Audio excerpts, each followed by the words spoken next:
Tell me what you had for breakfast. I had nothing because I'm trying to be skinny. I had coffee, which is over there. I had coffee and I had avocado on a bagel. Stunning. Yeah. Love that for you. Boring. I love avocado. All round, yeah. I'm an Aussie. I'm a little bagel thin. Are you? Well, I didn't know if it Yeah. was just a twang, like you'd been like at a gap year or something. I love that. Yeah, people come back and they're like, hello. Yeah, I know. That's what I thought. Like they're actually from Manchester. We were in Mallorca a little while ago, and he was an American guy who we actually didn't stay there in the end, who we were meant to be renting this Airbnb off. And he just was such a twat. He was like trying to sound European, like had a bit of a Dutch twang. And I'm like, you're American. People hate you. Like, just accept it. it. He was such a twat. We actually didn't stay there. He was such a twat. Oh, that is so funny. Yeah, he thought he was like really interesting in this like island. Yeah. Yeah, I know. I was like, you're American. I'm coming to Mallorca. No, he didn't. No, he didn't say that. That's what I heard. I think some paella. Oh, fuck. Yeah. Love it. Cool. Amazing. Lucy, thank you so much for being here. I've been a massive fan of Never Fully Dressed for, I want to say the first outfit I got from you guys was probably like 6-7 years ago. So pre-COVID. It was pre-COVID. During COVID, but yeah. And it was a leopard print skirt. Yeah. Yeah. And I love that. That leopard print skirt went into our top 10 again this week. And we were like, who has still got to buy this like leopard print skirt? Surely everyone has. But it's amazing. Yeah. Or a copy of it. Do you know what I mean? Like, you've either got one or the other. But you've got the Temu version or you've got the we Never still Fully sell it. Dressed It's mental. version. Yeah. But it's actually really funny. Before we get into it, I went and did a NatWest business show event recently with Angelica Bell. And I shit you not. When we were coming up in the office earlier, I was telling you about the outfit I wanted to wear today. And that was the outfit I was meant to be wearing to that thing. I turned up at the event and we were in identical, Never Fully Dressed outfits. So same shirt, same skirt, which aren't a co-ord. They just happened to go together. And the hilariousness that we both turned up and she's interviewing me in the same outfit is, luckily I had to change clothes, so it was fine. But prepared. So big fans over here of the brand. Before we get into the episode, I want to ask some quick fire 10 questions. This is now a new format. I'm nervous about this. I feel like I'm fine talking about NFT, I know that, but this out of your comfort zone. Yeah. And this is like a new format that we brought into the podcast to like get everyone like kind of interested, because I think that it's so interesting hearing about people's journeys and like where they've come from, all that kind of stuff. But actually all we really care about is like, what's your favorite TV show of all time? Do you know what I mean? Cool. So is that the first one? No, it's not, but it is one. It is one of them. Okay. So first question, what is your all-time favorite piece from NFT? I'm guessing this has got to be quick fire. So no, take time. All-time favorite. Let's say the leopard print skirt, just because I think that's what made the business in a way. Do you know what I mean? I think that, yeah. What, because it's so iconic? Yeah. I think that's what we're known for, yeah. Yeah. No, but you're definitely known for your prints. And also the little cheetah mouse on your website. I'm obsessed with that. I took years. I was really insisting on that. But no one even, like 10% of our customers use a desktop, so no one even sees that. But for years I was like, please, can we just have like a cool cursor? I love it though. I can like, next question. What are your plans this weekend? I really want to go to Margate Soul Festival on Saturday. So I'll see if we can get to that. Yeah, I've never been, but we love My Soul. So just a fun festival. We'll take the kids. And Sunday we're doing a sports day for my dad's birthday at my house. So I've just bought like tug of war, rounders, like egg and spoon. We'll do I've bought like the can, like the spray can, to do all the lines and the pitches on the. I love it. Yeah, we kind of live in like farmland, so on the field. How old is your dad going to be?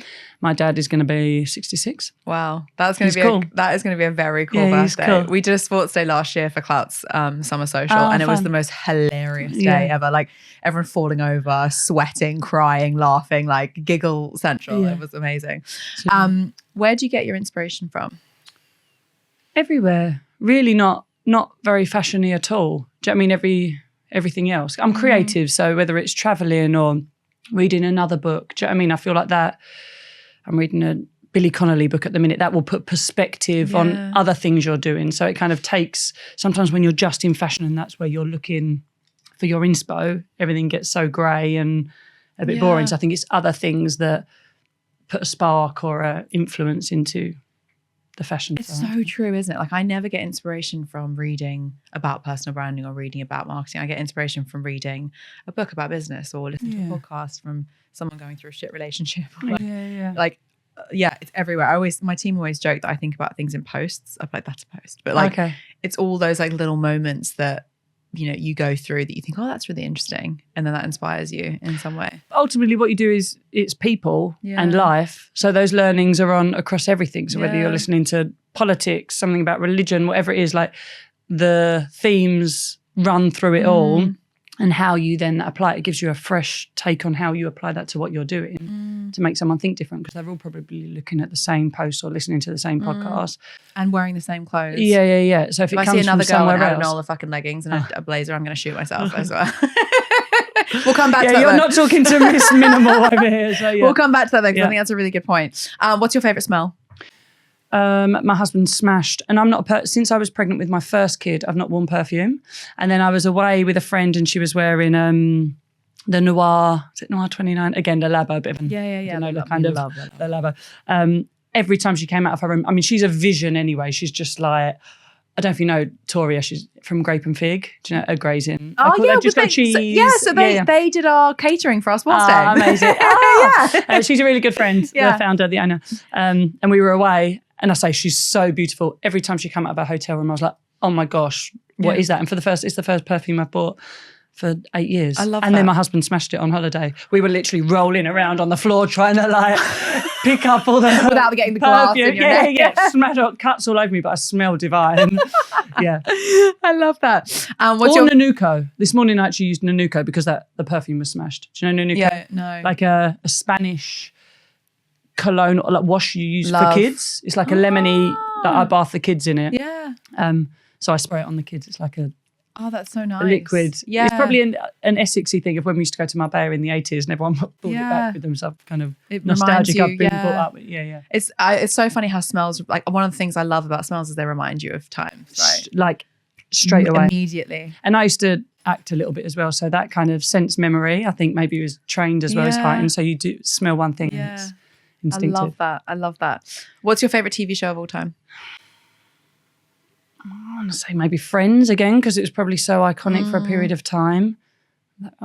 Dawson's Creek just came to my head. But no, I'd say maybe Friends. Creek. Yeah, Only Fools and Horses. Dawson's Creek Friends. was so good. Yeah. Friends, because I still remember like getting home from netball because you had to get home to watch it. And if you missed the start, you've missed it. Do you know what I mean? Yeah. So Friends.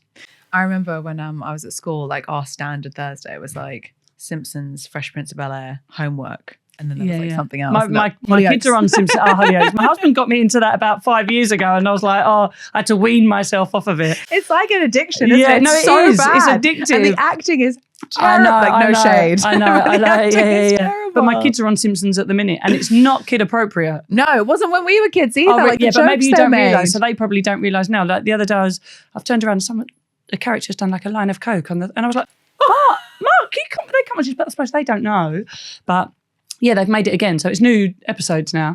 I love The Simpsons. I don't mind it on because then it's fun. Like it's okay for us. And yeah. Even now I love The Simpsons. What was your first job ever? I suppose this. Well, actually, because I lived in LA for a little bit and I was acting and I used to work in the office there. I suppose you couldn't work. I was on a working visa. But I could work there and kind of get a little bit of cash maybe. So I suppose that. But then I was a waitress and then this. Never fully dressed. I love that. Yeah, I know. People are like, what did you do before? I'm like, how dare you? I'm too young to have a job before. So yeah, nothing really. I was a waitress and then this. We'll get into how you start the business in a second. Do you have any hidden talents or hobbies? If you don't say jewellery making, I'm going to throw something. No, do I? Yeah, I like a bit of anything. I like sport. I've always been quite active. I do yoga every day. Just quite creative. So I like doing anything, like painting or writing. I used to write quite a lot. A bit of poetry. I feel there's a book in you. Really? Yeah. Well, I'm kind of on a bit of a project with that at the minute, but nothing to do with, not a book about me. Yeah. But yeah, I'm not a good writer. My spelling's awful. So ironic because I was doing spellings with my son this morning, like trying to lecture him like I'm like this programmer. But yeah, But I like poetry more. I've always loved spoken word, and say like George the Poet or someone like that. I've always loved that mix from spoken word into music. I used to be a bit of a geek. I'd go like when I was young, like these concerts in London by myself and sit like when it wasn't cool, really. Isn't it funny how the things as adults we find so much joy in and actually are like really interesting about adults are the things as kid that like get beaten out of you, like being different. Do you know what I mean? Like we admire people's difference so much. Like in adulthood. Maybe I would quite praise that in my kids. But in your kids, 100%. Because you want them to be unique and live authentically, right? Like that's your job, not job as a parent, but that's what you want for your kids. Yeah, but maybe it's just a generational thing. So we were, I don't know how I'll judge. I mean, probably similar that when we were young, you were our parents taught in a certain way because that's how they were taught probably when they grew up in the 60s or something. Like there was a difference. So I think it will change, and then we're probably too liberal. Yeah, you can be whatever you want, and then they're all going to be fucked up in 30 years' time of being like, I don't know myself, I don't know, and then it will go back, and then So I think we're just a product of that. So my favourite poem on the topic of poetry, my favourite poem is This Be the Verse by Philip Larkin, and it starts off by saying they fuck you up your mum and dad, they don't mean to, but they do. It's just a rite passage, and then you'll get older and moan about that, and then but doing the exact same thing to your kids. And I think if you just accept you're going to fuck them up in some way, then everyone's happy. I'm determined. If ever I hear myself like moaning about that young generation, I'm like, fuck, you're old. So I'm just going to never say it out loud. What is your happiest memory? I'm really lucky.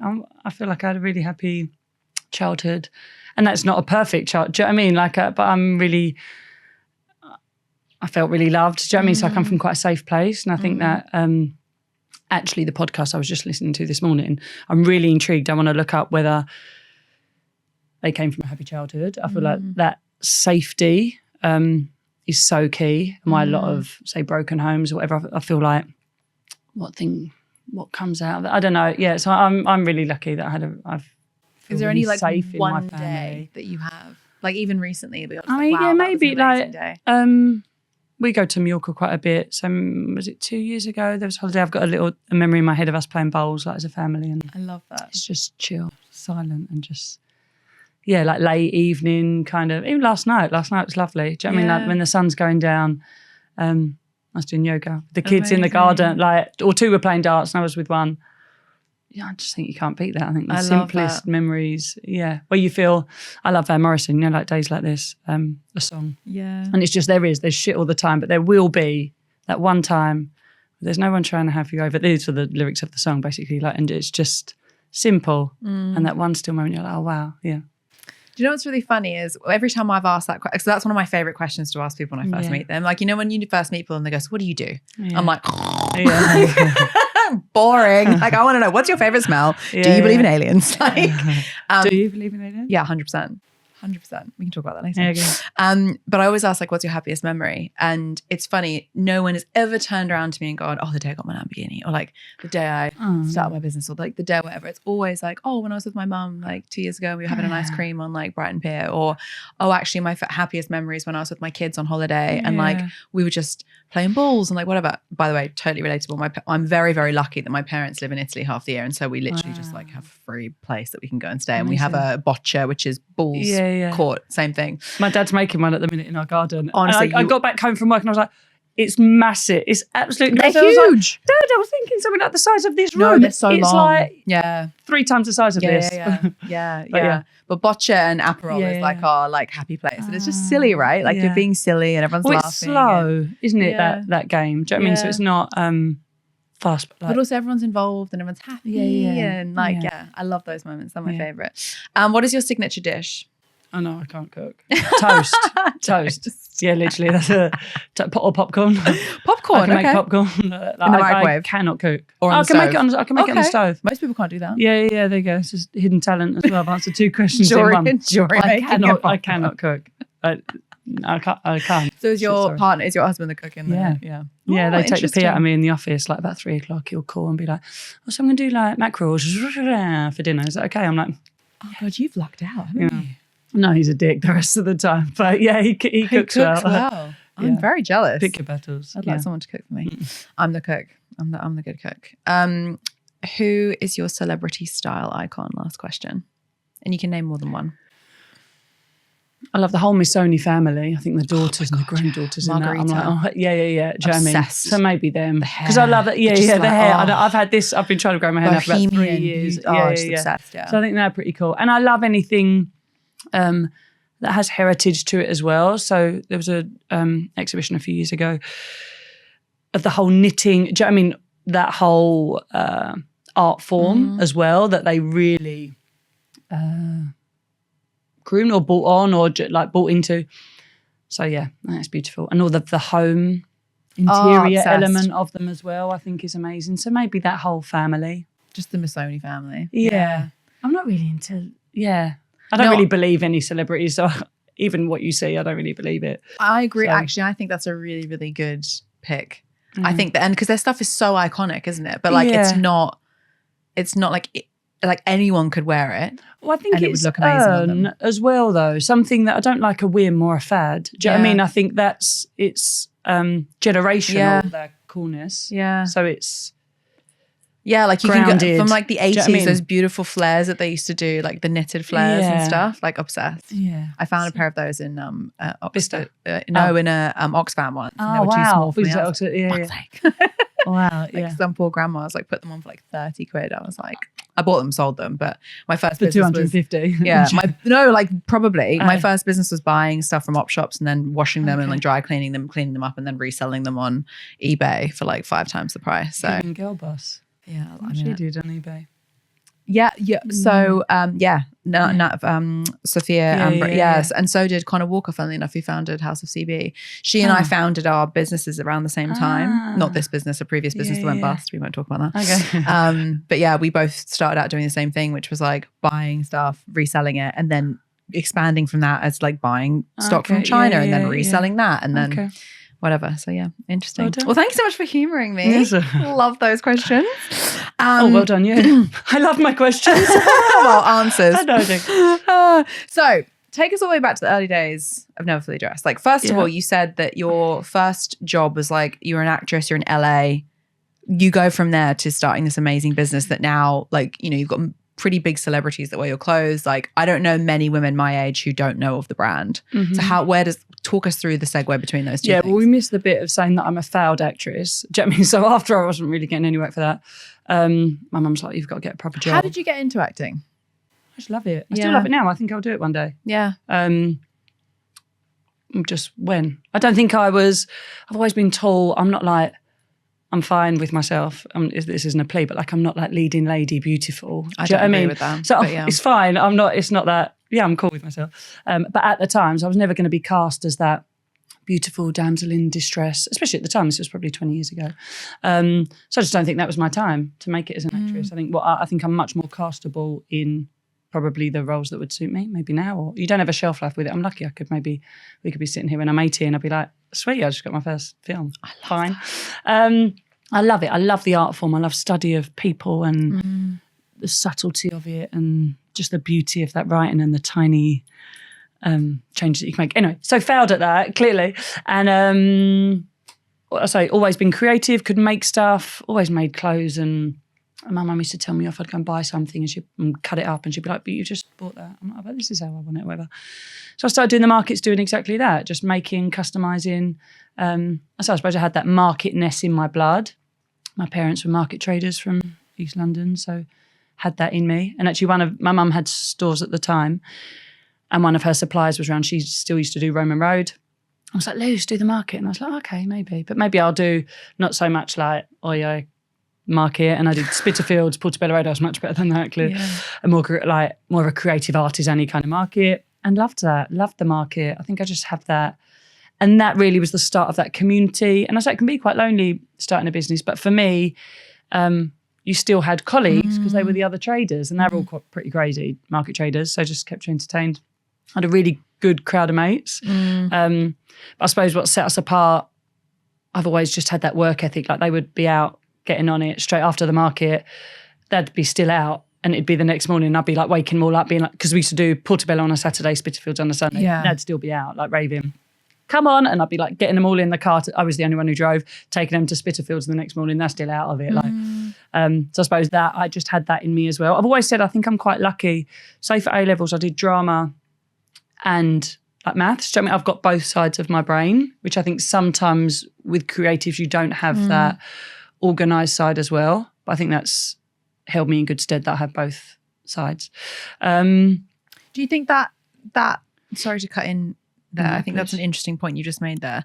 Do you think that's a big reason as to why the business has been successful? Is you kind of have this commercial understanding with also the creativity? Yeah.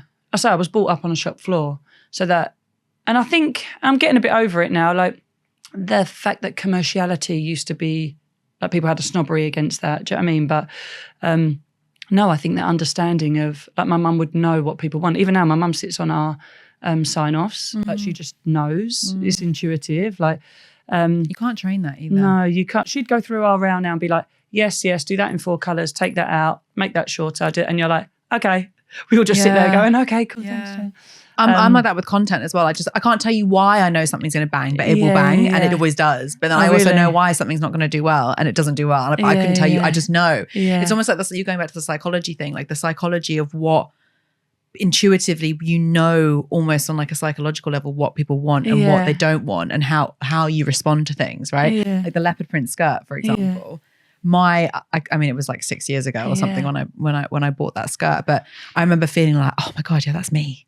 But like I can't explain to you why I feel like that, but it represented like, and as with all clothes, right, self-expression. If it's part of you, which is psychological, you can't be commercial with that, you know? No. So it's a thing that you, like you say, you can't really teach. You can go on courses or you can do it for a long time, but still there's just something in you. What's it like working with your mum? Yeah, cool. Yeah, it's a bit like, like when she comes in, it's a bit like Devil's Wears Prada. And no one cares about me. I'm sitting there like doing the dishes. What's your mum saying? Like, Jeanette. Oh, Jeanette's here? Yeah, Jan. Yeah, I know. Yeah, I've just saw a message on our phone about cleaning we had a mezzanine thing in the office. Can someone clean that? Because we've got sign off on Monday, like Jan's going to be in. Like, can we make sure it's clean? But she's not like, she's really not like that at all. Like my mum's like the from matriarch, like East London Council. Like she's not precious at all. But she just respects work ethic. It's a bit like me. I think those qualities that you look for when you're employing, just work ethic, honesty, and I like a sense of humour or someone that you enjoy being with. But everything else you can teach. I don't care if you make mistakes. I don't care. Do you know what I mean? What goes wrong, what you do know, what you don't know. I think that work ethic, you go, okay, because we all work really hard. So as long as you bring that, no one cares helping each other out or no one cares if anything goes wrong. I think that's what I would hire for now. Yeah. Yeah. We were on a journey, weren't we? So sorry, I'm just saying all these things. The markets. This was before social media. So then social started. Do you know what I mean? And we were pretty early on in that game. So I think we were lucky that we found that. And there was no influencer then. So like big influencers now, like I say, like Matilda or it's Josephine used to like that kind of vibe. They would wear it by choice. There was that took a bit of adjustment for me, which I think we're kind of coming out of a little bit now, but the fees, and I know it's a whole marketing thing now of what you pay influencers in that whole world, but that was new. And it kind of took away that essence of collaborativeness and community and creativity of what I think social was before. But so I think we're out of that. I think that like we said before, things go in waves. Yeah, but I think you're right with that. I think we're coming out of the mass, like I made the joke earlier about like the Adenola, legging blazer thing, but like that at one point it was like pay me $5,000 and I'll post about your, and it's so inauthentic. Nice. Like I don't want to follow. And I think other people are feeling like this as well. And I don't want to use my data as the only data. But when I speak to people, they go, I don't really care if someone posts about like Boo Teeth or whatever, those skinny tea things. Like no one posts those anymore because they know no one's going to buy it. I think you want to be influenced, and we're all influencers in some way. But I think you want to be influenced into things by people that you really buy into and that you know that they buy into it. So if someone posted, for example, they're wearing an outfit from Never Fully Dressed, you're like, oh my God, I love that outfit. Yeah. There was the rise of, I know there was a report at the end of the year, so maybe it was not the end of last year, the year before, it was the rise of the non-influencer, someone who had a day job. So if you're a midwife, that's something I'm studying at the minute. Midwifery. Yeah, I've always wanted to be a really? midwife. Well, I just actually got my qualification to be hypnobirthing teacher. Oh my gosh. And I'm studying to be a Where was that doula. when I asked you about the bloody hobbies? Oh, sorry. Yeah, I've bought a push. I can't run anymore, so I did the marathon this year, and my hips gone, like with my dad and my sisters. So I can't run. So I was like, I need to do some cardio. So I bought a push bike, but it's like a proper old fashioned with a basket. And my son was like, Mum, you look like you're off to go and be a midwife. So actually my favourite programme called The Midwife. I should have said that. And I was like, I'm not like in Poplar in the 60s, Francis. Like, I think it'd be a with different vibe. Almost like side saddling. Midwifery, what was I saying? You just got your qualification doing that. Yeah, no, before that. Oh. Journey. Let's go back to it was the rise of the non-influencers. So say I'm saying if you were a midwife or if you were a school teacher, then having TikTok on top of that, people are interested in it. Do you know what I mean? Because you weren't just being paid to be an influencer. I've fallen down OnlyFans TikTok.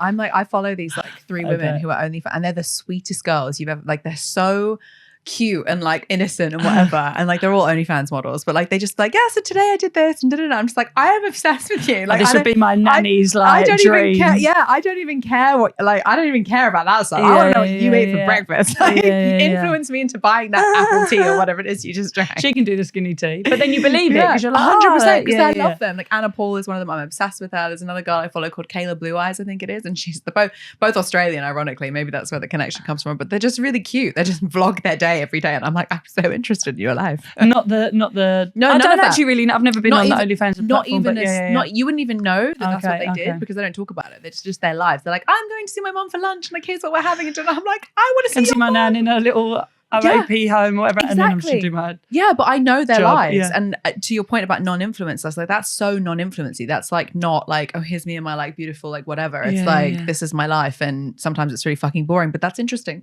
Yeah. Cool. Non-influencer. The rise of the non-influencer. Then social started. We grew on Instagram. We had a little store, outgrew that, and then we hit COVID. Actually, COVID happened. COVID was quite a big pivotal point for us, I suppose. We came out of COVID a different size business to what we've been in. We grew quite a lot. I think considering, and this is quite glass half full, I suppose, like, because we are smart casual, do you know what I mean, occasionally, and no one had anywhere to go.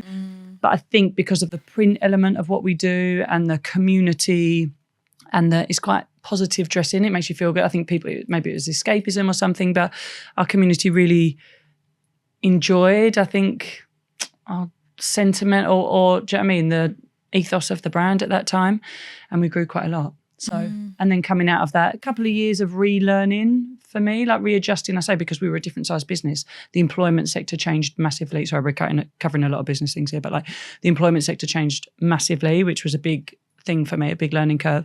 I think we're out of that learning phase now, still learning every day, but like I feel like we've got a nice structure and foundation now for that next stage of growth for us. At what point did you just like go from market stall to digital? Like at what point did that happen? I'm lucky. When did you know it was the right decision? I had a cousin who now works in lives in Silicon Valley, like he's a proper tech wizard. He built a little BTech kind of site for me. So I was online, but I remember when they brought out the first iPad. So this is how old I am. And I remember sitting in the market being like, wow, I can email someone. Do you know what I mean? While I'm sitting on the stall. It was slow, really, I suppose. It was slow. Even when Instagram came out, you didn't really know. There was Instagram, there was Vine. Vine was great. Facebook was still a thing. That's how I remember. I remember visiting some friends in Brazil, and she used to go to work, and I used to sit there just cold messaging people on Facebook, being like, hey, I've started a new clothing thing, like their profile picture. I'm like, you look like you might like it, here. And then I'd do that until I got banned, and then they'd release the ban the next day, and I'd cold message loads of new people or whatever. I love that. Why did you do that? So you had to get the brand out there. There was there was no Instagram. But nobody would do it, like most people wouldn't. Well, you wouldn't do it now, because I think, and especially I hate that, because I've lost that naivety now a little bit. You know, when you've been doing something so long, or there's so many rules that have been made. I say now Instagram's a thing, so everyone's aware of the algorithm. It's so regimented. When something's new, you have that little period where you've got that naivety. But I love that. And that's you like, think out the box. I'm not going to wait to be invited. I'm invite myself. I love Sarah Blakely, you know, the inventor of Spanx. Do you know what I mean? And she's like, well, I got on a flight and I turned up at the buyers, say the equivalent of like Selfridges or whatever, and sat there and was like, no, you need to sell these. And then when they were in there, I love the story like that, she gave all of her friends money to go and buy them. Like, you've got to think out the box. Whereas I think when you've been doing something a long time, you're like, oh, I'll email someone. I don't get a response. Oh, I'll send a follow-up email the week after. Like, it's boring. Yeah.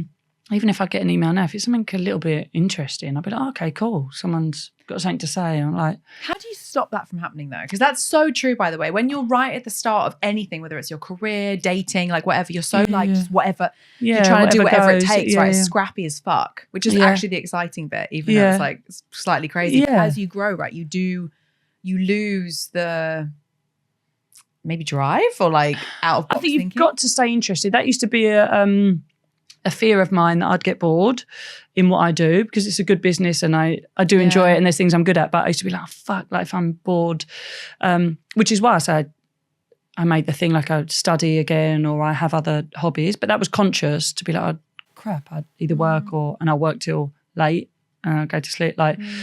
So I think keep interested in it, make sure you're doing the things that you are interested or good at because it's, even if you're not interested, being good at something still keeps you going. That's a driver as well. It's good validation. So just be disciplined and make sure that you keep that. Yeah. Or then I used to think that like when we got bigger and I have that a bit of a, I'm not professional in my, but I'm not interested in that. I mean, that's not creative to me. And so when people I work with would be like, oh, well, we've got to do it like this. And you get a little bit caught up in that of, okay, like this has to be in a nice office. Do you know what I mean? You think a bit nicer, but actually if it was in a little cafe, it'd be cooler. You get other characters. It's a bit like, you know, you go to a nice restaurant, boring to be in the in the private dining. You want to be in the private dining. Do you know what I mean? No, I want to see what everyone else is wearing and doing and snogging or whatever. Like and eating. Yeah, that's the. Yeah, you can tell I'm not an eater. I say I'm not a cook. I'm not ordering until I see at least like 5 plates come out because I don't want to make the wrong decision. Not an eater. I've just not got the palate. I'm like. I love food. I don't mind having a drink. Yeah. I think that's why I don't like cooking because I don't. You're not bothered. I'd rather not eat and not have the mess. Yeah. And just like have my toast.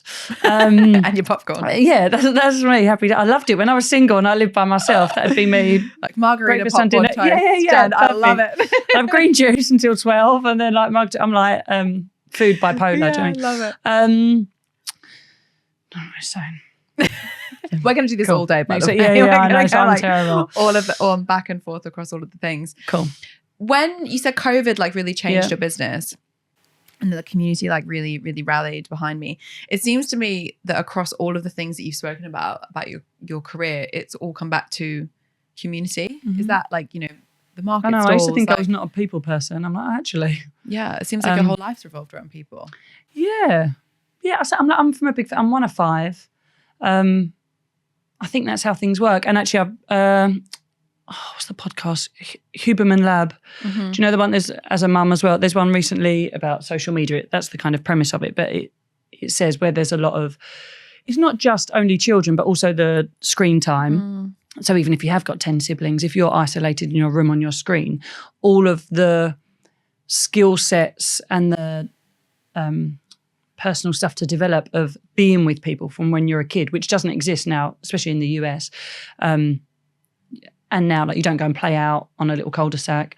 You lose. Do you know what I mean? Of disagreeing, of arguments. I like, if I hear my kids arguing, I know I make leave them at it. Do you know what I mean? Yeah. Like resolving stuff, sharing, not getting taken the pee out of, defending yourself, defending other people, your friend, whatever. All of that's like. So only from listening to that, I'm thinking, actually, maybe it was from being in a big family and our house was always busy. Those kind of things that you thrive on and make you more of a people person, maybe that is part of that success. I know I'm saying the other sides of my brain, but I think that has got a lot to do with it as well. I'm going to say it again. What was the question? No, I think it's a really interesting point around people. Like people, community. Yeah, it's funny because I haven't got a big family. Well, I do. Yeah. My family extended is huge. Right, my Australians were like rabbits on the Australian side. Like I'm going back home for Christmas this year and taking my kids. I can't wait. And it's going to be like 35 of us drinking from 9 a.m. until like whatever time, just like doing dumb shit, like jumping off into a river and like going, whatever. It's just feral but amazing, like the best. And then, but I've only got a brother, but the same as you, it was always really busy. My parents always encouraged us to debate. Like my dad, I'd come home and say something and he'd be like, why? Yeah. And you'd have to like prove yourself. But he used to do that to us from a really, really young age. And at the time I used to remember thinking like, why are you being so mean to me? But now I'm really grateful for it because it's helped me as an adult be able to navigate like tricky conversations and tricky situations and all this kind of stuff. Questions, debate. People now like think if you disagree, people are nervous of that. You're like, oh my gosh, like I know. Welcome that. Then you can have a conversation about something. But social media's fucked us with that because I think because social media algorithmically it's great, right? So for brands like yours and mine, like we can get out there and we can reach new people and whatever. But the problem with algorithms is it only feeds you what you engage with. So if you have a certain opinion about something and you engage with all that kind of stuff, that's all you're going to get. I don't know why, I've just got a thing in my head and I love you posting and everyone being like, goals. All this wank talk of like I agree. bumming each other. Like, yeah. But that's what happens, not disagreeing at all. To the point of community. That's what happens is you have people who are like, absolutely I disagree or absolutely I do agree. But it means you're never exposed to different ideas. Exactly. And I think that is so, so important because you need to A, be open to other people's perspectives, but B, also be open to the fact that your perspective might not be quite right. Follow people, maybe top tip, follow people that you do disagree with or you might not like because they have something like I love Russell Brand just for whatever he is, whether I agree or disagree with whatever obsession he's got at the time or new way of life. But I think, okay, he asks a question. Yeah, he might put his opinion on it, but like opens it out. I think interesting. Yeah. Whether I agree or not. Like, so yeah, maybe I'll do that today. Follow a couple of people that I really strongly disagree with their opinions. I'm going to do that too. Yeah. I did that a few years ago and it really opened my eyes. Because it's funny because what I ended up learning is I still think they're a twat. Yeah. But like about 10% of the stuff they were talking about, I was like, interesting. Or like we said at first, like their approach or all of those human traits or ways of working are the same throughout. Yeah, their opinion is different, but the person is a person. Yeah. Yeah. Well, my dad always said you can disagree with someone and still respect their opinion. Yeah, definitely. Which I think is a really poignant statement. Like you can think someone is a total arsehole and still be like, you're allowed to say what you want because I'm allowed to say what I want. And that's kind of... Yeah, as long as they're not disrespecting someone else. Yeah, there's a difference. For sure. But there is a line. No, I believe in this. You might not believe in it. Great. Yeah. And how wonderful is that we all have different things. Imagine if we were all the same. Yeah. How fucking boring world would be if we were all the same. Had the same outfit, same hair, same clothes, same... No, boring. So it grew in COVID. Community. Let's go back to that. Yeah, we were saying community. But yeah, I believe in community. I know it's quite primitive if you think of like old kind of cave tribal, like I believe in the strength of that. There was a podcast with George the Poet actually and Annie Mac, and they would say there's something really strong about someone doing what they do in a place where they're from, like really from. She was saying obviously when she came from Ireland, that was still a whirlwind, like such a drastic change for her. And he was saying like when he went back to where his ancestors are from, like the strength in that kind of sense of belonging, which I think is that insecurity, like what we were saying, the strength and security that comes from me being from a loving home, I think gives you such freedom. And I suppose confidence, whatever in what you do. And I think so many people don't have that and you become so impressionable because I think you're looking for a sense of belonging. That's how people groom, or it's like even football hooliganism or a certain sect or anything. People are just trying to look for a sense of belonging and it doesn't really matter what that is. So I think it's quite scary that. Sorry, that was a bit... It's tangenty from it, but I think there's such strength in that sense of community because it takes you out of the... I think there was a phrase that was brought to my attention last year maybe of don't think any less of yourself, just think of yourself less. You know where everyone now is on this self-worth journey and think, oh, I know my worth. Like, yeah, cool. Like, that's fine. I know my worth. I'm not. But just think of yourself less. Like the more that you talk about yourself, you're not like, do you know what I mean? You're... it's not cool. Think of yourself less. Put the onus... I say my eldest is called Francis. The prayer of Francis of Assisi is like, learn to love or console. Don't look to always be consoled. Don't love. Don't always ask to be loved. And it's a lesson I always think if I'm not getting on with my husband or whatever, it's like, I'm making it about me. Oh, you're not doing this for me. You're like, flip that. Even if you have to force yourself, if it doesn't come naturally, how do I serve this rather than always looking for the thing for me? And it's so liberating. It's like a light bulb thing. And I don't think we do that enough as a society. The irony of that though is the more you do for others, the more you feel it back. Because I actually think a huge amount of our joy comes from giving. Yeah, there's no selfless good deed. Yeah. It's I do believe I'm a little bit thing that I believe in energy. Do you know what I mean? 100%. So it's a cycle. It might not come back to you that day and you think, oh, well, the system's fucked then, but it might come back to you. Sorry, I feel like I've sworn a lot on this podcast. I know, sorry. You've obviously not seen any of my content. But it might come back 10 years later. Yeah. Do you know what I mean? I think everything that you've put out there all your life, and I think that's something else. Maybe we've slowed down a little bit, but people want that quick win. They want a quick fix. And I think that's not always reality. I also think that social media has really perpetuated this self-indulgent stuff because like you articulated that so much better in like one sentence. No, but it's true. Like I think it's a black mirror. We're all just sitting there like looking into ourselves over and over. Oh my God, I relate to that. And that's part of the human experience, right? It's finding connection and relating to people. But I think when you spend, and by the way, I've had therapy on and off for 15 years. So I'm not above, the self-indulgence piece. And therapy is very self-indulgent, regardless of whether you need it for mental health issues or not. But I do think we spend a huge amount of time looking for faults in ourselves and like looking for ways in which we can improve and, how can we be loved? And to your point about we're valuable but actually I think if you said about growing up in a really safe home and you kind of feeling like that, you can validate yourself without having to tell the world that you're validated. Like, do you know what I mean? And that when you're saying, oh, I've got this fault. Yeah, of course you have. Yeah. Take the thing off it. I remember I've got a friend who I'm going to see her baby tomorrow. Really good friend for years. She's baby. Irish. Yeah. Her first. The squishy stage. Yeah. And we were getting ready. She's from Northern Ireland and we were getting ready to go out like, and being so like, and her mum was like, girls, no one's looking at you. So get over yourself. And again, so liberating thinking no one's looking at us anyway in this club. So don't worry whether your mascara's perfect. So it's a bit like that. Of course you've got faults. Don't look to fix every single fault you've got. You'd be like... It's like focus on your strengths. You just be doing the thing or just don't focus on yourself. Yeah. Just think, that's me. I'm just going to crack on and do something else today that has nothing to do with me. Yeah. And it's just... You might find that fault sorts itself out anyway, if it is a fault. Not like... That's self-confidence though. Like that's like really like going like, this is me. Yeah, and you've not got to be authenticity. Yeah. Just don't think. Just crack on. Yeah. I quite like, so my mum, now everyone, obviously and people have surgery for whatever reasons, do you know what I mean? Cool. But my mum says back in the day, oh, that's the girl with the big nose. That's the girl with the big mole on her face. Like, that's just who they are. Yeah. Whereas now, because everyone's got this ideal of what it should be, then. The Pardon? Everyone looks the same. Yeah. Yeah, I have this friend, and I'll never name her because she's so fucking beautiful. And is so like, and I really mean that. Like, I'm not like a friend saying my friend's beautiful. Like, really, if you saw her working down the street, you'd be like, oh my God, who is that? And I saw something in a book this morning. Sorry, would you rather be really handsome or really rich? What would you rather be?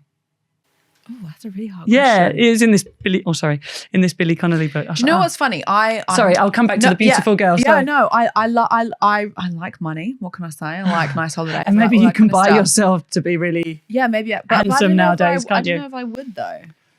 I think if you've got money. Because both are a means really to an end, right? If you're really attractive, you typically get opportunities in life. If you're really rich, you get opportunities in life. So it's like, but on your deathbed, would you rather be really pretty, rich, still with your rich? Yeah. I'd rather be rich than famous. 100%. Yeah. But I've never thought about really pretty or really. But I'm like, I think both come with cons, right? Yeah. You're really pretty. People like just want to be around you because you're really pretty. You're really rich. People just want to be around you because you're really rich. Yeah. But anyway, so you're really pretty. I love friends. that question. Sorry, you should put that into your top 10. Yeah. I'll listen to the next podcast. Being like, it's not from me, it's from Billy Connolly. My previous guest, Lucy, said. But so you're a really pretty friend. But she has this really Roman nose, and I love a big nose. So striking. Like, and it's. I'm not just saying that. I'm being really biased by big nose, big ears, and they keep growing when you get older. I'm going to get through the don't look like BFG in like 20 years. Go on. She's really, really gorgeous, but has this really striking nose, and her whole life she's been so insecure about it. Like, don't like she's wanted nose jobs or whatever, and then she got a nose job, and now she just looks like everyone else. Oh, killer! And it's you know what? Like her. I look at pictures of when we were younger. I'm not going to say her name. Your mate's going to know that this is I've spoken to her about it. I've spoken to her about it. And not in a like, oh my God, you shouldn't have done that way. But and I don't think that at all. It was right. She wanted to do it and it's her, whatever. But she was so, and she still is so beautiful. Yeah. But it's not solved the insecurity. Do you know, like, it never does. Insecurity about something else now. You know? It never does. And you think, but whether it's not, even if it's plastic surgery, but if I'm rich, do you know what I mean? If I earn that, then things will be sweet. Yeah, or if I lose weight, it's never. Then I'll feel good in myself. No, an anorexic is still wants to lose weight. Do you know what I mean? You need to change your head, not anything.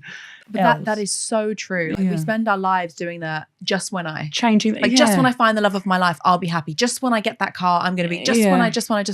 And every time you hit that goal, it's like you're more. It almost takes a piece of your soul away more than when you didn't hit the previous one, or you did hit the previous. Stephen Fry talks about it a bit. He was like, that dream of like suburbia, but then when you've got that little house in the country with your 2 kids, whatever it is, then what? Do you know what I mean? Yeah. And actually, that was quite conscious for me a couple of years ago. So when we. In COVID, all e-com businesses, everyone was in your ear, like, this is what your business is worth. There was a lot of acquisition and stuff. And I think I got a bit consumed and distracted by that. And there was so much emphasis on that end goal. Okay, if I sell the business, like, this is that's the check that then you'll be happy. I'm so pleased. Do you know what I mean? I'm so not in that space now, but for a little bit. And because when you got that, nothing's going to change. One, it's not a big wand and it's something that's quick and everything's fine anyway, but that doesn't happen. So one, that might never come. So if you're chasing something, the goalposts are just always moving. So yeah, it was quite conscious a couple of years ago to just really enjoy, sounds super profound, really enjoy the journey and actually find that interesting every day. So which probably will, things could go tits up tomorrow. Never sell another dress and okay, huh? How do you find that balance? Between, like, obviously you want to grow, like, the business is amazing, you want to reach new audiences, you want to whatever, with enjoying just put it in perspective. So yeah, of course it's lovely to grow your business, because I say it's nice. I think it's really fulfilling and you want to do better and you push yourself. They're all goals, but you're selling clothes. Do you know what I mean? Like, I love you so much. You're amazing. No, but okay. We say that I'm like, no, we're not like brain saving surgeons. Lives, yeah, we're literally social media. Much more, yeah. So it's amazing. I love our team. I love seeing people grow. I love working together. I love all of that. But you've got to just put things in perspective. So I don't know how you get that balance. It's a progress. It's learning. It's making tiny little changes of maybe you looking at things differently, and do something small. And then in a year's time you think, oh, actually, I think my mind, because that's not going to happen overnight. You can't tell yourself you're going to feel a different way. But, and in, say maybe a year, like, oh, actually, I do genuinely feel differently about a situation than I did a year ago. But it takes time and discipline if you want to make a change, yeah. Did you ever have a point where you were like, oh, wow, like, that's really tempting, like, to exit or to sell? No. Otherwise, maybe I would have done it. I'm quite impulsive, maybe. Like, if something was right. Yeah. And I really believe in Never Fully Dressed. I believe in the future of it. And I've always said I'm open to what my role is in the future of it. I would much rather see the potential play out and make the voice and the brand what it can be. And if I hinder that in the slightest, or if I'm not adding to that, then I'm open to what that looks like. But until then, do you know what I mean? I'll do everything I can to raise that voice. So no, I don't think the right thing, obviously, because we're still sitting here and I'm doing what I do. But yeah. I want to go back to your kids, because you said something earlier which I thought was really interesting around you listen to a podcast and like the screen time and like them having, arguments and like letting them kind of work that out. She says that now, I'm not a perfect parent. You'll say that and then you'll be like, Francis, yeah, go on. Yeah, but I'm the same. Yeah. I don't do the gentle parenting thing. I'm like if I'll let them do what they need to do, and then if it gets to a point where they're both screaming at each other, I'm like, guys, they're like angry mum voice comes out, naughty stuff, like time out. My mum used to go, I'm gonna smash your heads together. My husband's like, again, I told you, he's like from a less privileged, less safe thing upbringing to me. So yeah, he goes, he brings out the 80s dad, like, which is a thing on Bluey, and then if there's one step further, he's like 70s dad, I'm getting the belt. Do you know what I mean? Like 80s dad is hardcore. We give flicks out in our house, like flick around the You just have to do this now. And they're like, let's scatter. But yeah, 70s dad, you don't want to get a 70s dad. Oh God. So yeah. I love bluing. Bluey's like. What an education. Being Australian, like you're like watching so it. proud. Yeah. Yeah, I like watching it. Yeah. It's funded by the Australian government, which is really interesting. But the story, it's great. I think Blue's great. Yeah. Yeah, like when they sold their house, I was like, no, don't do it. Yeah. Anyway, we're not here to talk about Bluey. But with your kids, I think it's really interesting because it's funny because I work in, like, a lot of your business probably comes through social media and comes through all of those channels. And my business is built on social media, right? But I wouldn't say scared is the wrong word. I'm not scared, but I am very conscious of my children having any kind of digital life. Like I don't post about them on social media. I cover their faces. And that's just a personal choice. I'm not, for any other people that do that's fine. But I want them to be kids, and I want them to be like climbing up trees and falling out of them and like falling over and like learning that actually life fucking hurts sometimes and being okay with that. And I think to your point earlier about you growing up in this really safe environment, it gives kids self-esteem. So when they are adults and when they are older and when they are faced with situations that maybe they're not comfortable with, they have confidence to go, I don't like this. Yeah. Whereas I think if you don't let kids be kids and make mistakes and fall over and like fight and like whatever, then when they're older, to your point, like they're then very easily influenced by other people, and that's not necessarily a good thing. Yeah. Agree. Next question. They were quite drunk, my brother-in-law and my husband, the other day. And again, both of them come from not as privileged upbringing as me in a financial setting. Do you know what I mean? But equally, I say they were both quite drunk on Sunday, talking. Your house sounds really fun. Pardon? Yeah, this is my sister's house, but yeah, equally. Well, he's Irish, and my husband's from Bethnal Green, so both, like Dublin and Bethnal Green, they can both drink a lot. And we're talking, and they were saying almost as if they're nervous for our kids. I say we live like farmy countryside, and they're a bit worried that the kids then don't have that street kind of awareness and a different education of right and wrong and reality, and if we're in such a, do you know what I mean, idyllic thingy environment, like would they be able to fend for themselves if things go wrong? Yeah, fine if life is also rosy all the time, but have they got that different education? So I think there's no right or wrong. Do you know what I mean? I think you have to take what's good from what you've had. Like both of them take a certain strength from their upbringing, and a streetwiseness, or I say that's where the flicks come from, or whatever. Like, and that's our compromise. Like he would want to like get them down and beat them, and I'm like, no, like that'll be hitting me. Like, no, thank you. So we've compromised on a flick. But yeah, so I don't know what you're saying. Screen time. How do you balance being a mum with running? I know I've asked you about balance before, but do you ever feel guilty? Do you ever miss anything? Do you ever feel guilty? No. I think that work ethic was installed in all of us. Like I'm one of five. Like all of us work really hard. My mum and dad were at work every day. We had someone different pick us up from school, whoever turned up, or my mum would be an hour late. I never once felt sorry for yourself. Yeah. I was like, I don't know. They just worked hard. Yeah. It was fun, and they were fun. Isn't that funny how I used to feel so much guilt because my kids are in wraparound childcare. So I'm a single mum, so I don't have, like, I'm very lucky that I have an amazing relationship with my ex-husband and we share 50-50, but they go to school at 7:30, I pick them up at 6, and that's their reality, and it's been their reality for 3.5 years. And I always used to feel so much guilt about that. Like, I'm not a normal mum. That's like, and of course my kids will make comments, Mummy, can you pick me up at like normal time like all the other kids? I'm like, I can't. My kids love late stay. Well, they do now. Early, they're like, Mum, I didn't get the sandwich. Like, go back and sit in the car. Misty. I'm like, yeah. Yeah. No, they do now. But I held on to a huge amount of guilt with that for a very, very long time. And to your point, like, I had that with my parents, and I never once as an adult have gone, it's really upsetting that my mum and dad didn't pick me up at like 3 p.m. No, I think I'm quite lucky that I've never really. But I think that comes back to what you were saying about that in that's very insular to go like, I'm not a good mum because I've not done that. I know I'm a good. I think I'm a good parent. Yeah. We're very present with the kids. Do you know what I mean? And maybe I don't. We're social. Again, my sister lives down the road. My mum lives on my road. Like, we're really social, but the kids are always involved. So it's not like I don't do the social life. But I suppose I know where I work, and then when I'm not working, I'm with them. But we're kind of with friends, with kids, or whatever. Like, so,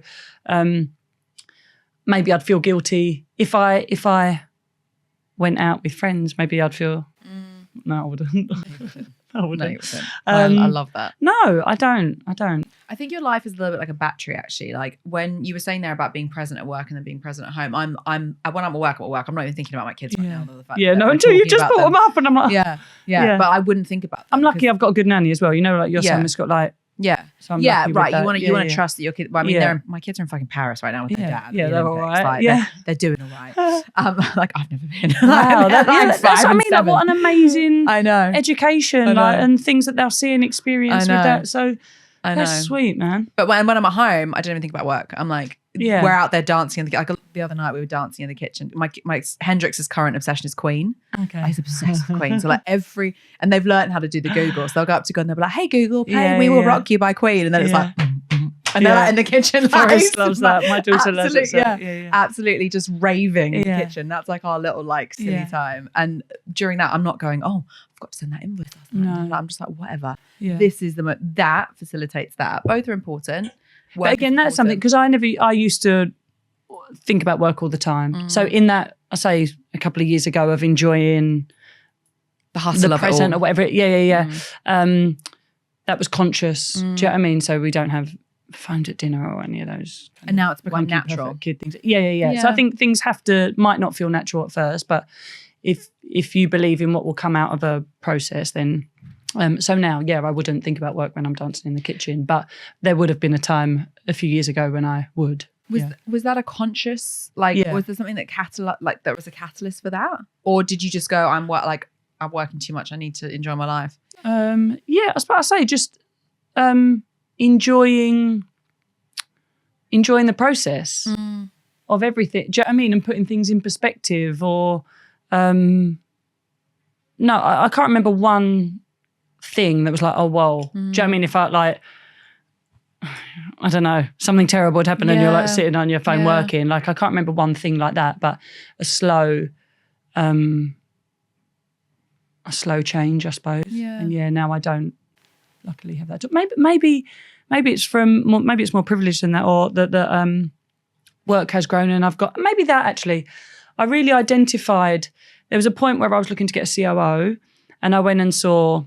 He's a friend of my sister's, more so, but like pretty top dog in the city.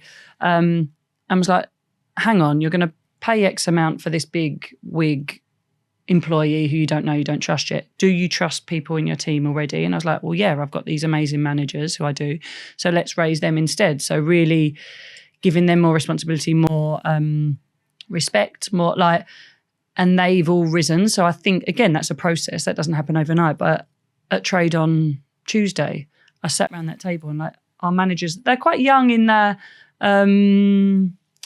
progression, I suppose, right? But like they're all amazing. So I think, again, that's been a period, but bringing them all up so you've got that support around you. So maybe that's enabled that a bit of freedom or a bit of lift for me as well. Yeah, maybe that's a practical thing. I think that's probably really hard for a lot of founders to do, is to like, because everything, you can do everything the best, right? Like right at the beginning of the stage, like, because it's your thing, right? Yeah. Like, and the way that you do things is the way that you do things. And I think it can be really hard for business owners to, not because they've got an ego necessarily attached to it, but because they're like, oh, well, I can do it quicker. Like it would just be easier. Yeah, it is. It's much quicker sometimes to do something yourself than to teach someone else to do something. How did you move through that? I suppose like what we just said. Well, it's not a little bit in that process of, because I've had conversations about investment or anything like that before, and they're always like, oh, I'm so important to the business. And that felt a little bit claustrophobic. So taking that out of it, that actually if I was to be hit by a bus tomorrow, actually everything will still run. A bit like when I'm saying I believe in NFDR and I want that to go. So if I was there or not, it gives you a bit of freedom that things can run without you. Yeah.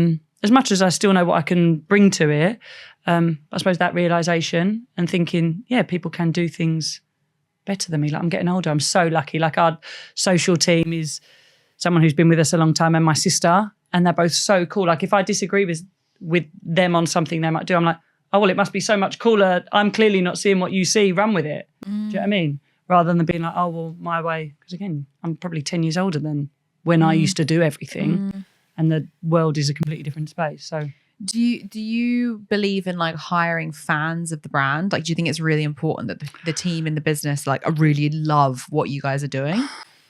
A bit of both, I suppose. I think I've gone through phases of hiring, of what you look for. No, I don't care you would have done your research before you come to an interview, so you'd know a little bit about the brand just because you've done your research. But no, I'm not saying that you would have had to shop to the brand for years, because then again, you're liking and you're a bit impressed by the stuff that I've done already. I want you to bring something different. Rather someone sitting on an interview and go, why are you doing this? Like, do you think about trying this? Like, that'd be much more interesting, wouldn't it? And you want to hire people with a different diversity of thinking or whatever. Like, have you read Black Box Thinking? No. The audiobook is good as well. It's Matthew Said. It's because like you said, you like podcasts and stuff like that. Yeah, I'll write it down when we stop this. Yeah, he talks about the diversity of thought and how you should. We were talking about that a minute ago. Social media and like following people you don't like or whatever. But like surrounding yourself with diversity of thought actually makes you a much more intelligent person because you have. And better in business and better in your career and better as a friend and better as a mum and better as a dad and all that kind of stuff. It's really interesting. A bit like, but like these things I say in business, I often don't apply. I'm guilty of not applying that to. I literally text my husband. We're not getting on at the minute. I don't know if I've mentioned a few times, but this morning when I was downstairs, I was like, do you want to go for a walk today? Like, and thinking, oh, hey, how can I serve this better? Because you're much more intellectual when you think about solving problems at work or something's not going right. Okay, how could I have been a better manager in this situation? And I give that so much reflection or try and do better. And you take for granted that you have that and you need to work on other relationships as well. So like what you're saying, these things that you learn, apply those to friendships. Like friendships aren't always easy or black and white. Or what if you were to do something to me that I disagreed with, we're never going to talk again. Like you'd never have any friends. Do you know what I mean? So apply those...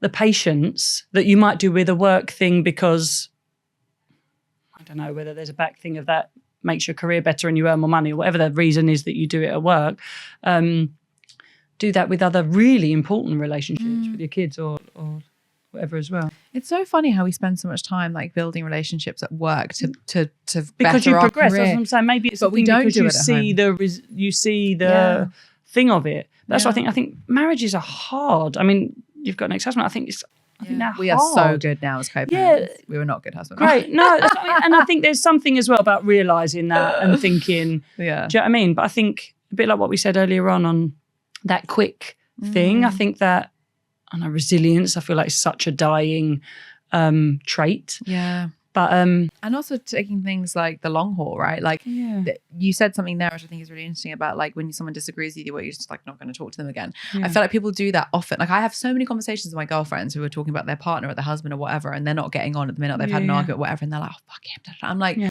but what you're arguing about is so fucking dumb. Yeah, like you just have a difference of an opinion, and that was actually what I learned. I think to your point about having like perspective and stuff in my marriage breakdown was like when I go into the next one, if I do get married again, like solving problems is so much easier than like being mad and like having and also understanding to your point you said earlier about they're just another human being and they're seeing it in the same way that you're seeing it, but only from their perspective. And what it takes one of you to just be a bigger person. Well, to you solve think the whole how you thing. think of something is right. Like I think that table's brown, you think that table's green. Do you know what I mean? Who's like, of course you're going to think how you think is right. Yeah, but you don't need I don't need to make you think that that's green. But just accepting. Yeah, I mean, it sounds cool. like we're like no worries. Perfect. Do you know what I mean? But like, no, but I think it sounds like you've had like you've gone through the or you've maybe even learned it from growing up with your 4 other siblings, but gone through the dynamics of having to resolve those types of things without having, because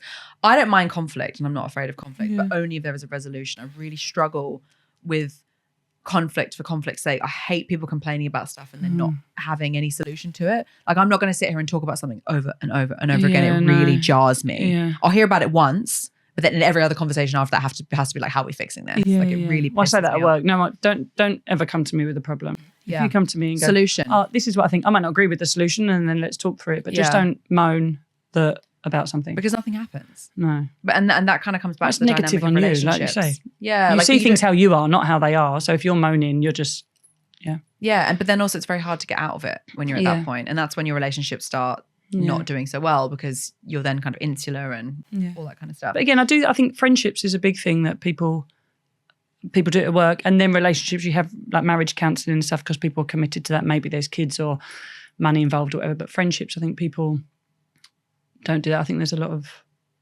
friendships, that break up because of one thing, or someone kissed someone's boyfriend 30 years ago or something. Do you know what I mean? Like, and actually they're a good person, or things are cool, or I don't know.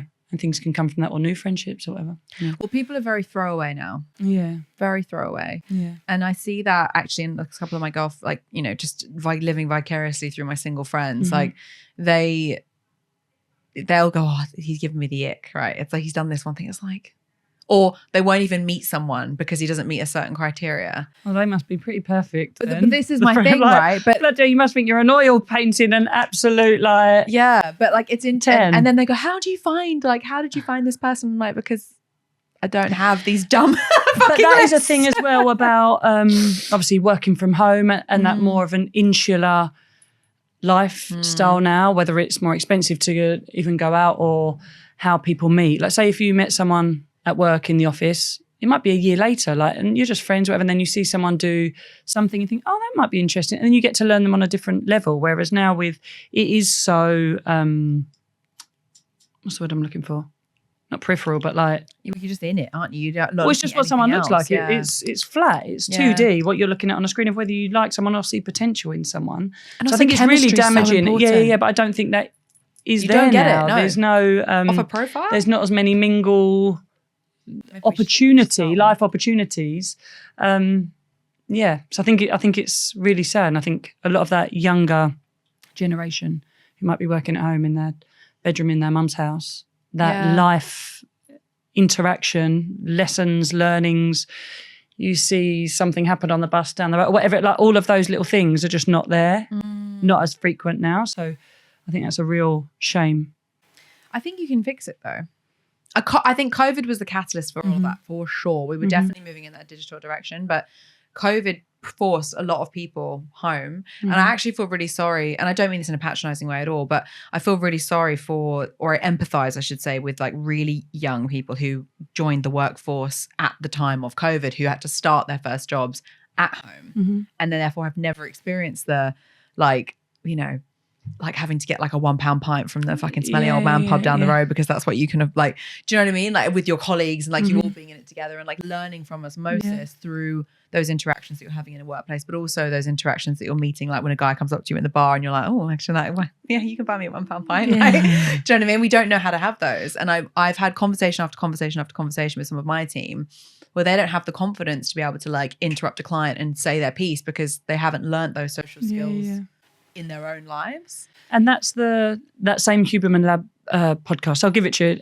Yeah, please. The guest on that is so intelligent. He's amazing. It talks about, he said, if I speak to any business owner, friends of mine, and I say, oh, how is like your hiring or your staff in that age bracket? He said, not one person can say it's good. Do you know what I mean? Like the turnover, we've got, like I said earlier, like we've got a lot of lifers in our business, but that really young generation, I don't think we're at that point at the minute, but we have struggled to retain that age group of staff. Yeah. And that's a cross-industry thing.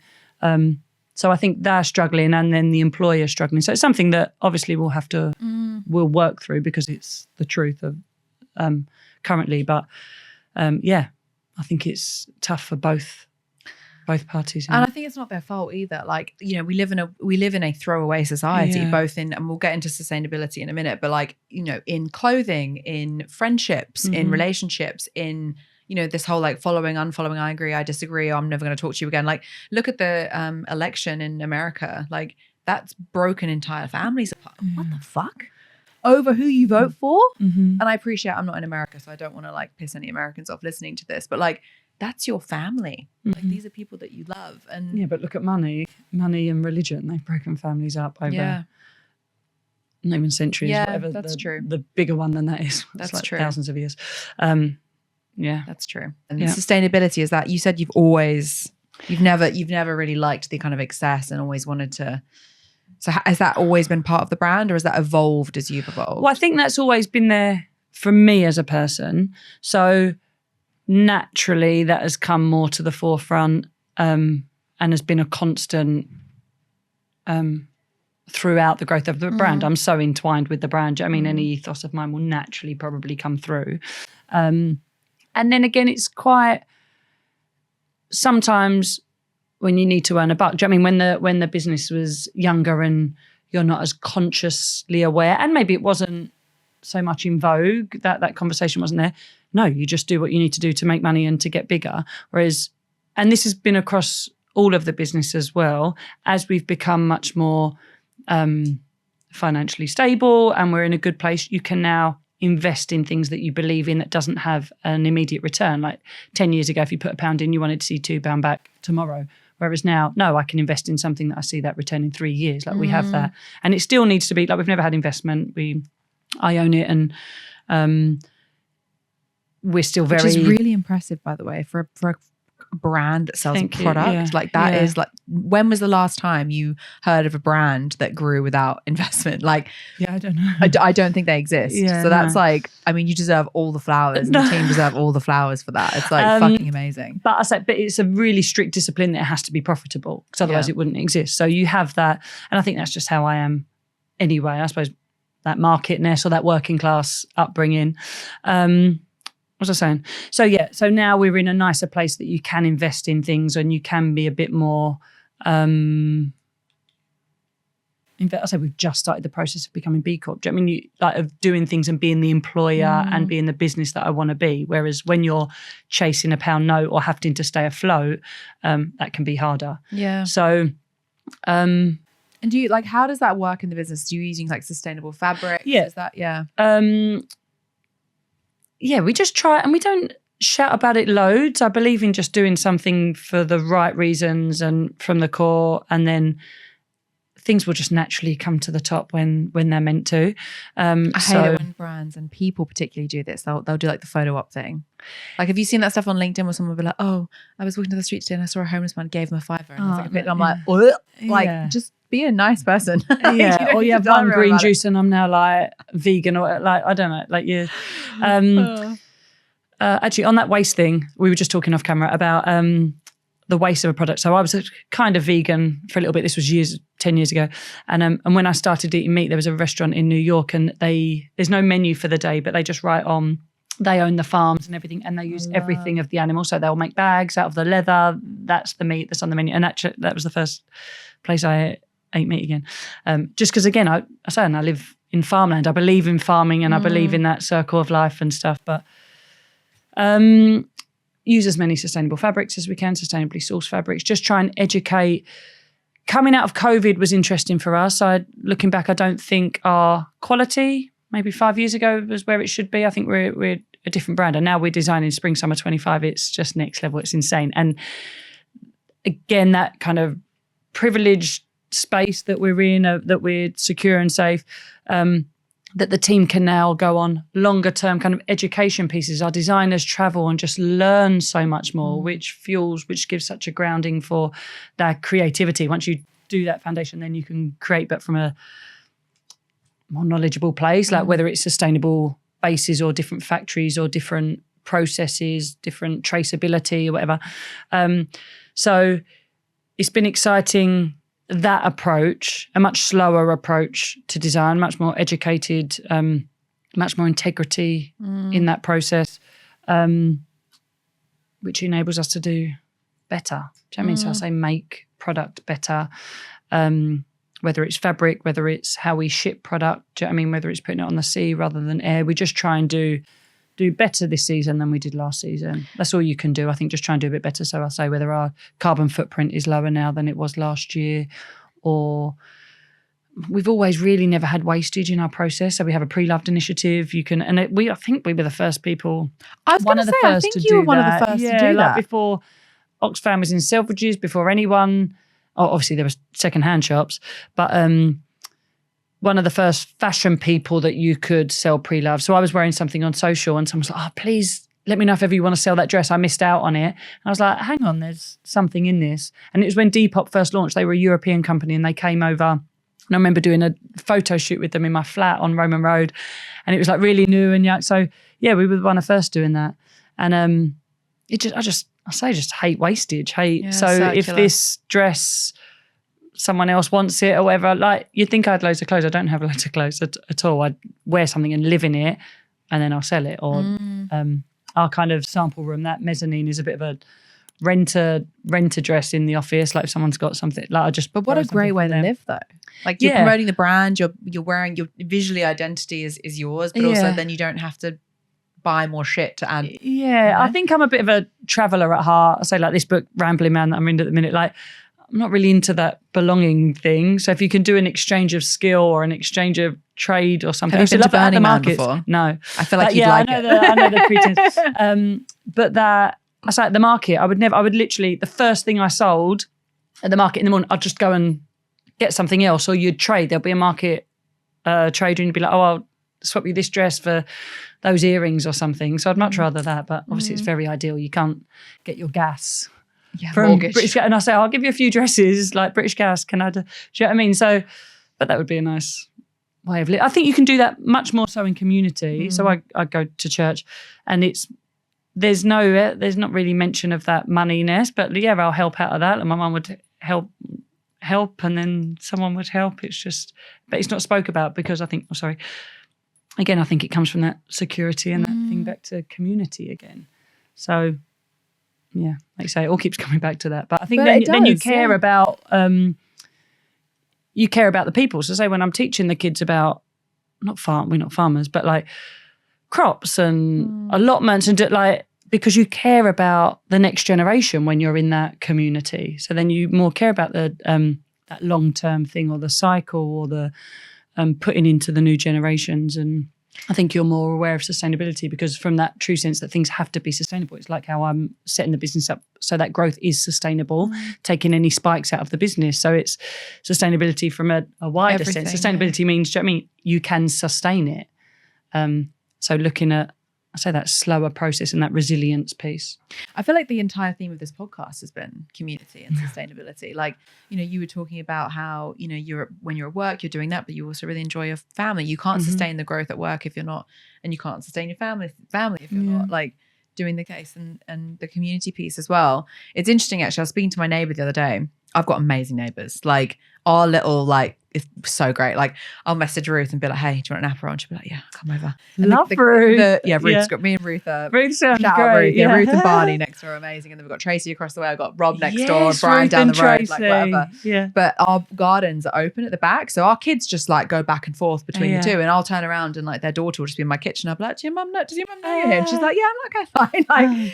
But I have never lived anywhere like that as an adult. Everywhere I've lived before, like you might know what your neighbours look like, but you don't really have a relationship with them. I think that seems rare. Yeah. Yeah. And we were talking about this the other day and I was like, how lucky are we that like we all really care? Like I'm very territorial over their place and like I would happily look after their kids. I'm sure they would happily look after mine. And back in the day, like that was normal. Like my parents still live on the road that we lived in when we were growing up and like they're mates with everyone and everyone looks out for each other. And if you needed a cup of sugar, like it genuinely was like, oh, can I come over and get some sugar? Yeah. I've given Ruth a can of tomatoes for a spag bowl a couple of weeks ago because she ran out.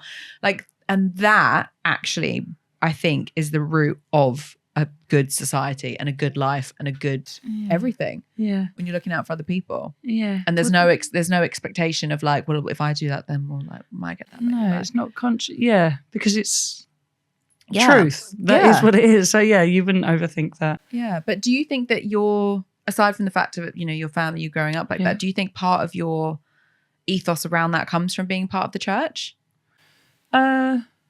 Maybe. The church for me, I suppose, I love the community element. I say my dad might take the kid, like if I'm not going, my dad might just pick the kids up and take them or whatever.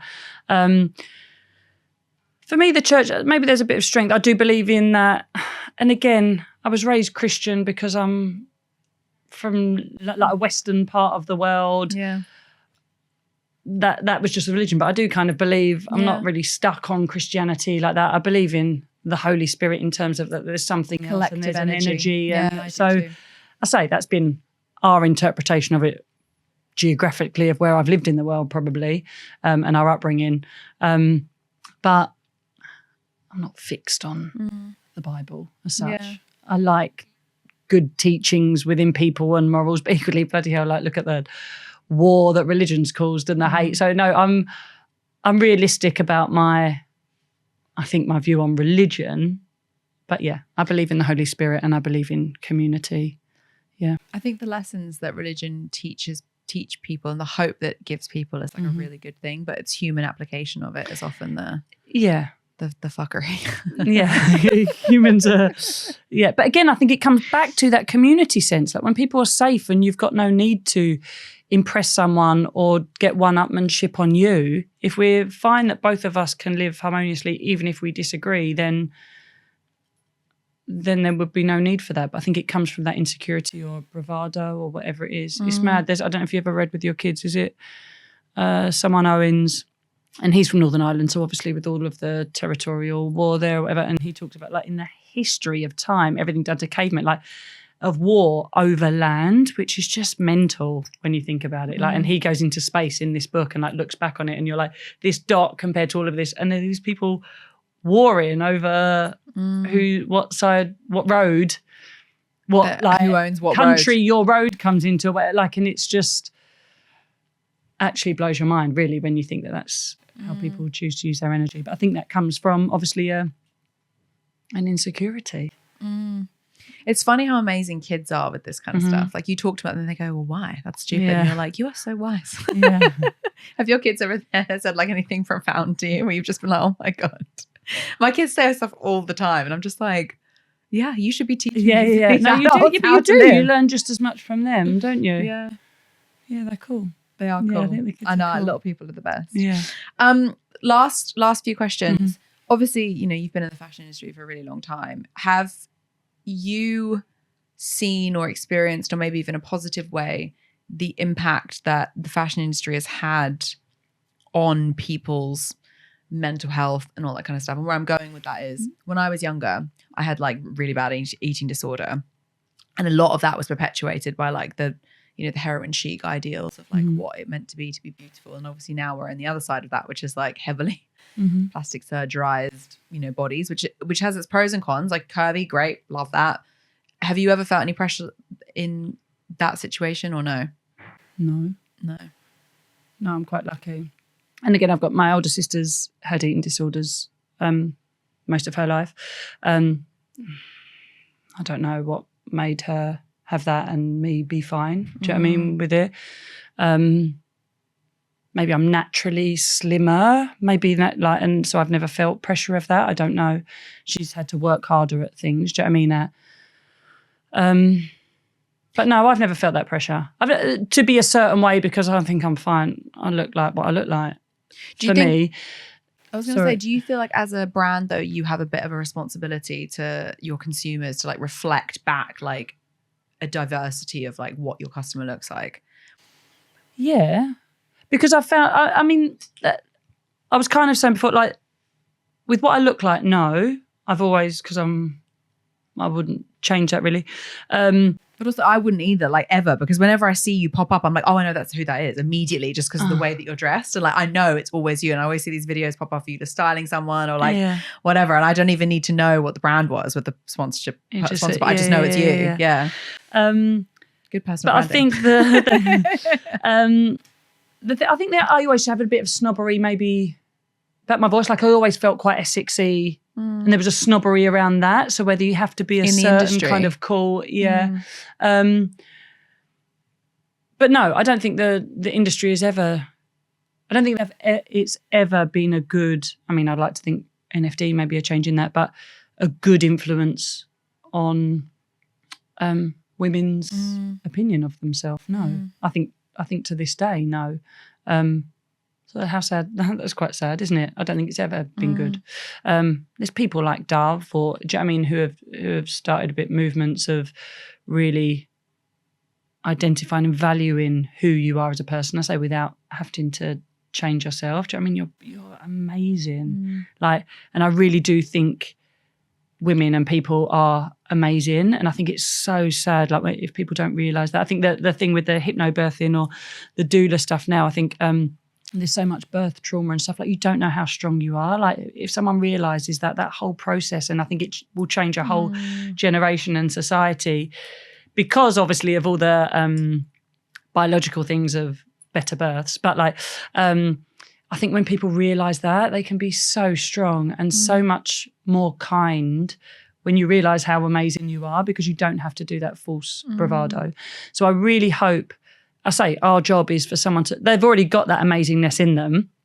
If someone then puts on our dress and they stand back and they realise that, whether it's through colour or whatever it is, or just, it's quite infectious, I think, Never Fully Dressed. You wear it like someone, it just has that recognisable thing. You come in and people know, oh, that's Never Fully Dressed. And you'll be like, oh, you look amazing. Like in the office, it's so amazing to hear, like you'll be at the kettle and like people will be coming into work. It's like, oh, you're amazing. This is amazing. And someone could be a size 8 or an 18. It doesn't actually matter what that person looks like, whether we think that beautiful or, do you know what I mean? Whether a magazine would define that as like, they are amazing. Don't mean everyone who's come in that day. So yeah, if our dress or whatever it is makes someone realise that, then I think we've done our part. So yeah, people are so amazing. And I think if you, I'm repeating myself, but I think if you realise that, I think your journey will feel much easier, because you know you've got that strength within you already. One of my favourite things to do is like tell people how like fucking fabulous they look on the tube. Like I'd make a conscious effort every time my brain goes, that's a nice outfit. I go, oh my God, I love your dress. And you can see people go, oh, thanks. And like you can feel that day you've like, and they'll pass that on to someone else. I mean, and you know when we're saying about that energy, it sounds so small or like not artificial, but like, oh, you're talking about a dress, but it's what the dress says or what that stands for. And it could be an old Oxfam dress. It's not saying anything's related to anything material, but or your smiles go, or whatever that thing is. It's infection. I think that can really change. Even just looking people in the eye and say good morning. Yeah, like, I love it. It's like, and it's so funny because but that comes from strength from you, because you'd have to be confident to be able to do that. Yeah. Do you know what I mean? To be able to actually look at someone. No, like 6 years ago, I've like definitely learned it, but. I think you can change. I think everyone. This sounds so woo-woo, but I genuinely think you can change the world if everyone's just 1% more conscious of what they were doing.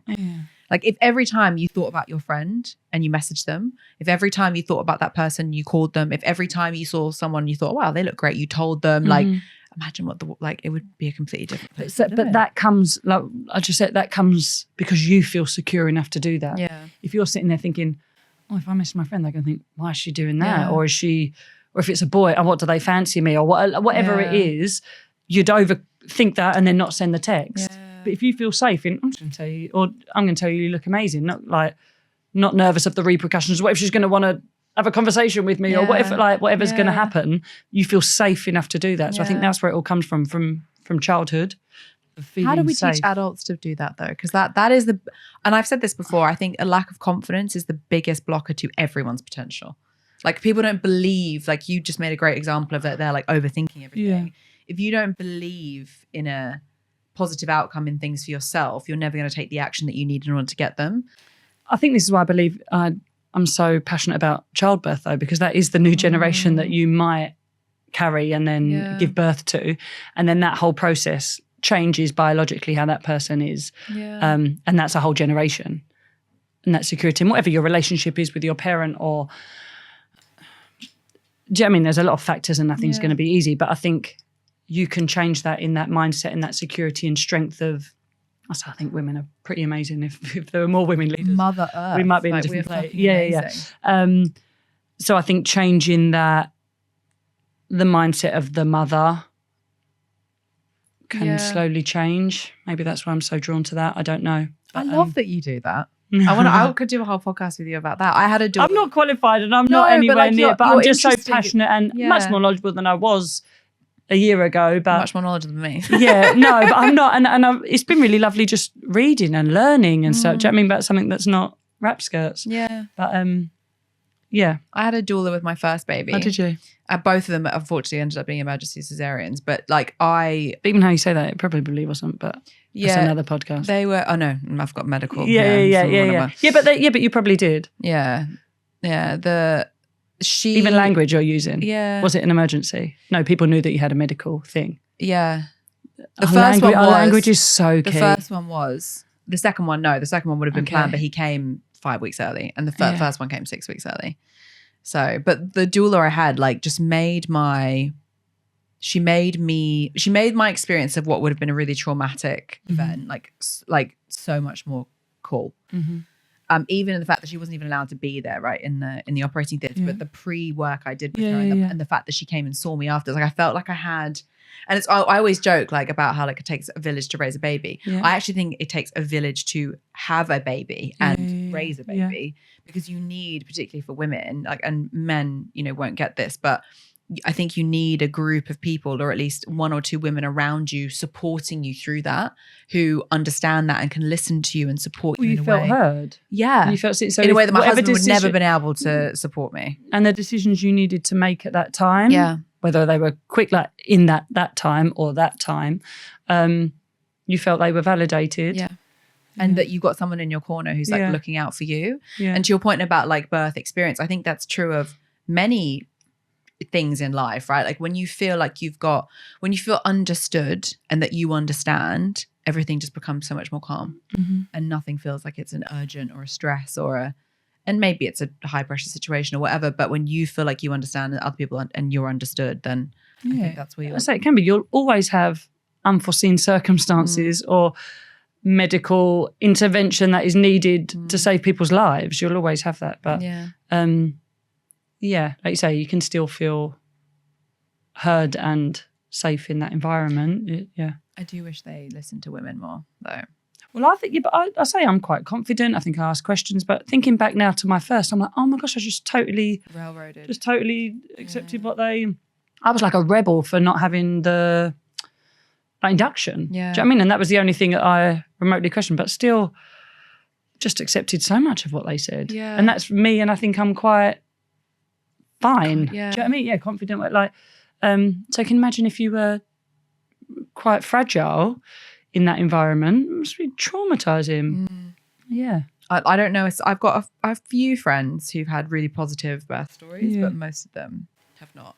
And it almost always starts with, I told them that, and they didn't listen. Yeah. The same as me. I told them that, but they didn't listen, which is why I ended up being emergency. But even if I'm a medical professional that you've told me that, and I'm thinking, no, that's not right. Actually, we can do this.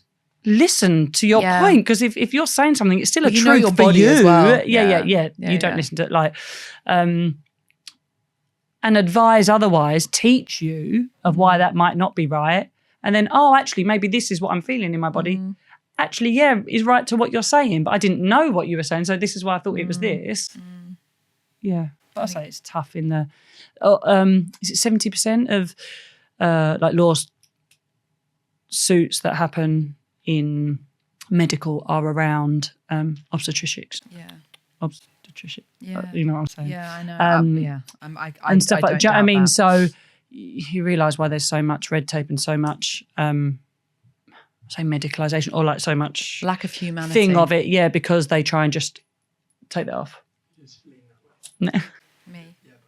Sorry, we're getting told off by producer Ollie. We're just like we're friends. We're just like my someone who works for me, she's been employed interviewing recently, and she was like, this one girl just joined from her bed like to do the interview, and she was Excuse me? I know. She was like, by the end of the interview, the girl was literally like that. She was just getting more comfortable, like the laptop. She was just like, she was horizontal at the end. She was like, no, you've not got the job. But I know. But I think a bit like I say that younger generation or interviewing or whatever it is. I think all of that so skill set is not. Yeah. But and the office politics thing as well. No one understands like the etiquette of turning up on time. Yeah, I know. And God forbid, no, you can't tell anyone like, oh, you're late, like because then. Oh, I do. Oh no, I was going to say that. Then it's because I've had mental health problems this morning. Then you can't say anything. Yeah, I know. Maybe don't say that. I don't know. Cut that out. But another podcast completely.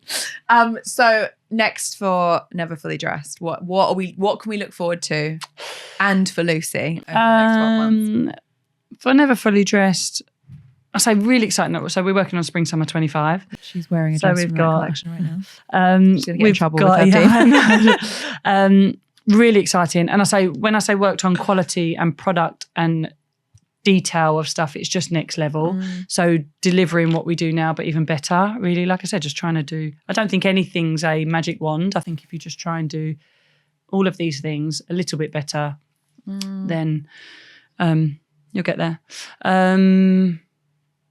Yeah, I say we're in a good place with work. I say like structurally and stuff. So just keep trying to raise that and work together as a team there. We introduced a few new product areas this year. So like activewear, gym, swim, tiny bit footwear we're working on. Oh, the accessories are amazing, which we've never done in a good way before. Never really had the right suppliers or manufacturers of it. So that's all exciting.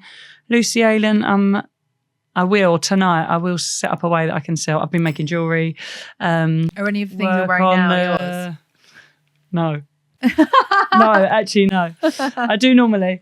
Get that going. Learn more about midwifery, and I always used to want to be a midwife, but I've just never been able to make that work time-wise, like a proper degree. I tried, and so yeah, maybe the doula and just learning about that birth. Maybe there's because I love women, so like there's a wellnessy thing, maybe however far down the line, or there's a thing there. But again, it's quite nice doing something with no intention, and just like part of the courses that I've been on, when people then want to learn how to set their business up as a doula and to get work and stuff. I'm not really interested in that yet. Maybe there's helping, but on different levels. So it's just nice to learn and just and not monetize. Yeah, and just learn something for the sake of that, stimulating your mind. And what I said at the beginning, like learning things in other areas, just always just make you a better rounded person. You know, when people just become workaholics, you sit in the room with them and they're not that interested, and they're actually bringing nothing new to the table anyway. So if actually you went on a retreat somewhere else, or you went and learn planting, so do you know what I mean? You come to somebody, oh my gosh, this amazing thing about plants, this is why they do this. Whoa, that's so cool.